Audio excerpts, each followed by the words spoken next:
আসসালামু আলাইকুম, welcome to Setara mini kitchen. আজকে আমি আপনাদের সাথে শেয়ার করছি আলু দিয়ে দেশি মুরগির দারুণ একটি রেসিপি। কিভাবে মাংসগুলো রান্না করার পরে মাংসের মধ্যে সুন্দর একটা কালার আসবে, সকল ধরনের টিপস এবং ট্রিক্স আজকে শেয়ার করব আপনাদের সাথে। আশা করছি রেসিপিটি সবার কাছে অনেক ভালো লাগবে। এখানে আমি একটা দেশি মুরগির মাংস নিয়েছি। আপনারা চাইলে লেয়ার মুরগিও এভাবে করে রান্না করে নিতে পারেন। লবণ দিয়ে দিচ্ছি হাফ চামচ, লাল মরিচের গুঁড়া হাফ চামচ, দিয়ে দিচ্ছি পরিমাণ মতো হলুদের গুঁড়া।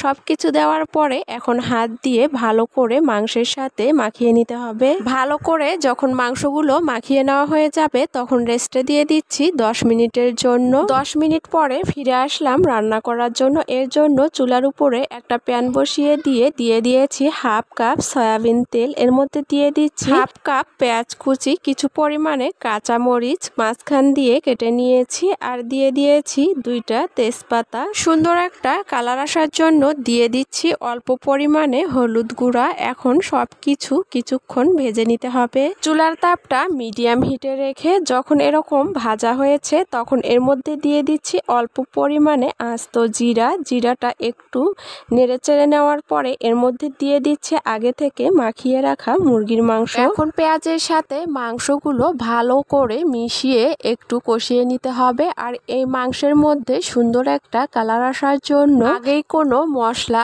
আর আদা রসুন অ্যাড করা যাবে না, আস্তে আস্তে এখানে অ্যাড করে নিতে হবে। এখন এর মধ্যে দিয়ে দিচ্ছি অল্প পরিমাণে আলু। আপনারা চাইলে আলুটা স্কিপ করতে পারেন। আলু দেওয়ার পরেই এর মধ্যে দিয়ে দিচ্ছি অল্প পরিমাণ হাফ কাপের মতো হবে পেঁয়াজের পেস্ট। এই পেঁয়াজের পেস্টটা দিলে এই মাংসের মধ্যে ঝোলটা অনেক গাঢ় হবে আর খেতেও কিন্তু অনেক সুস্বাদু হবে। এখন এর মধ্যে দিয়ে দিয়েছি ফ্রোজেন করা কিছু টমেটো। আপনারা চাইলে আস্ত টমেটো কেটেও দিতে পারেন, আবার চাইলে নাও দিতে পারেন। এখন দিয়ে দিচ্ছি 1 চামচ জিরা বাটা, পরিমাণ মতো মরিচের গুঁড়া, 1 চামচ রসুন বাটা, আর 1 চামচ আদা বাটা। গরম মশলার গুঁড়া দিয়ে দিচ্ছি 1 চামচ, হাফ চামচ দিয়ে দিচ্ছি কালো গোলমরিচের গুঁড়া। সবকিছু দেওয়ার পরে একসঙ্গে করে ভালো করে কিছুক্ষণ কষিয়ে নিতে হবে। কিছুক্ষণ কষিয়ে নেওয়ার পরেই দেখা যাবে যে মাংস থেকে কিছু পরিমাণে পানি উঠে এসেছে। এখন এর মধ্যে দিয়ে দিচ্ছি স্বাদ অনুযায়ী লবণ। যেহেতু আমরা মাংসটা মাখানোর সময়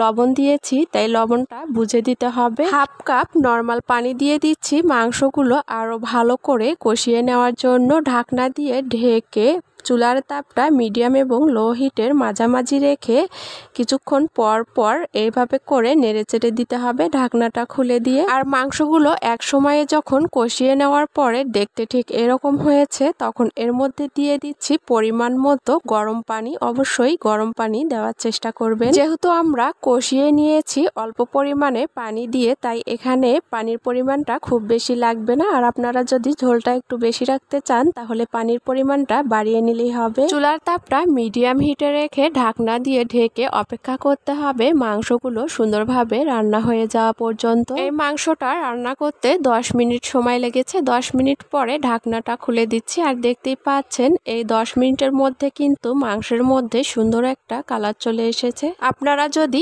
এভাবে করে দেশি মুরগি রান্না করেন তাহলে আপনাদের মাংসের মধ্যেও এরকম সুন্দর একটা কালার আসবে। আর এরই মাঝে তৈরি হয়ে গেল দারুণ স্বাদের দেশি মুরগির এই রান্নার রেসিপিটি। আশা করছি আজকের রেসিপিটি সবার কাছে অনেক ভালো লেগেছে। সবাই ভালো থাকবেন, সুস্থ থাকবেন। আল্লাহ হাফেজ।